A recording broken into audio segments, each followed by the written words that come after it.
Welcome to today's Explainer. Have you ever had a completely bizarre encounter with a stranger that just kind of stuck with you? Well, today, we're unpacking a real-life, highly unusual interaction at a coffee shop. What starts out as a simple moment of annoyance actually transforms into a profound psychological deep dive. It's a fascinating look at human behavior, projection, and the masks we wear literally every single day. Let's get right into it. Before we get into the evolutionary science and the deep psychological analysis, let me set the scene for you. Our narrator was sitting at a local cafe, let's call it Mr. Buck's, just having a completely normal day. They were right in the middle of teaching a friend about some new ways of working. It's a comfortable everyday scenario. But then, the atmosphere suddenly shifts. You know how our survival instincts are primed to notice when something in our environment is fundamentally off? Well, that is exactly what happened here. A young man entered the narrator's personal space, but he wasn't just close, he was uncomfortably close. He had this striking dyed silver hair and was wearing a really stylish long coat that absolutely made him stand out from the rest of the crowd. And as the narrator was trying to work, this guy started peeking at their task.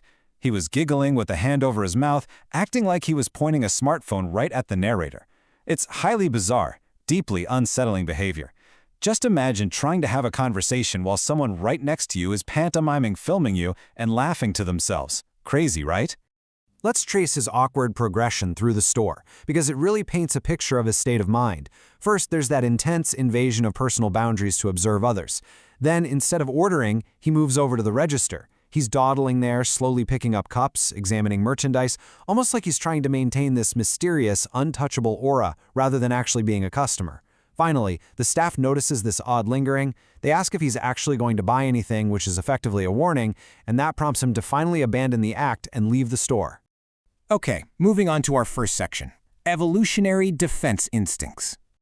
So why didn't the narrator, and critically, another customer who immediately got up and moved away, just brush this off as a mildly annoying modern-day quirk? The collective reaction of the people in that coffee shop wasn't just your everyday annoyance. According to the source material, this is actually an ancient hunter-gatherer defense mechanism kicking in.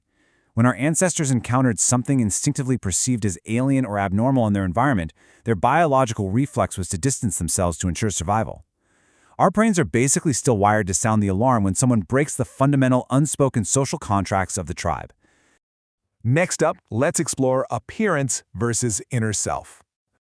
We're moving from evolutionary biology to personal psychology here, exploring the tragic gap between this young man's carefully curated aesthetic and his actual lived reality. The young man was attempting to project an old wise man archetype. With his silver hair and striking long coat, he wanted to look like someone who possesses deep knowledge, someone who naturally commands respect and stands above the mundane crowd. But the painful reality was entirely mismatched. Instead of wisdom, he was acting like an empty, hollow shell, hiding behind a facade, evaluating other people and giggling at them.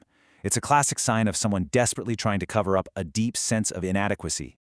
Looking through the lens of physiognomy, which is the assessment of character from a person's outer appearance, the narrator starts to deduce where this hollow behavior comes from. The source text suggests that life's hardships are often proportional to our facial expressions. The narrator hypothesizes that this young man's hollow demeanor likely stems from profound childhood trauma. This points to a history of being denied by his parents, receiving only conditional love, and perhaps being forced into mandatory studying without ever being accepted for who he truly is. All of this culminates in a massive, deep-seated inferiority complex. It's a heavy burden to carry, and it's leaking right out in how he interacts with strangers in a coffee shop. Now let's look at a fascinating comparison: wild cats versus domestic cats. To really hammer home the physical toll that this kind of emotional hardship takes, the narrator uses a powerful animal metaphor. Think of a wild cat. Its eyes are tightened, slanted upward, constantly scanning for danger, physically shaped by a severe world and the harsh demands of survival. In contrast, a domestic cat has round, relaxed eyes because it exists in a safe, unconditionally loving environment.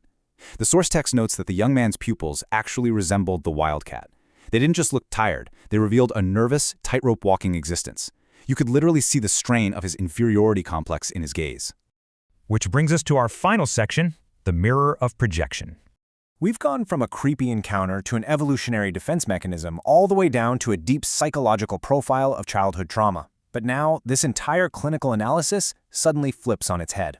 After dissecting this young man's trauma and behavior so comprehensively, we really have to pause and ask a fundamental question. Why? Why did the narrator go to such great emotional and intellectual lengths to diagnose a random stranger who is just acting weird in a Mr. Bucks? What drives a person to sit there and mentally construct an entire tragic backstory for someone who just annoyed them?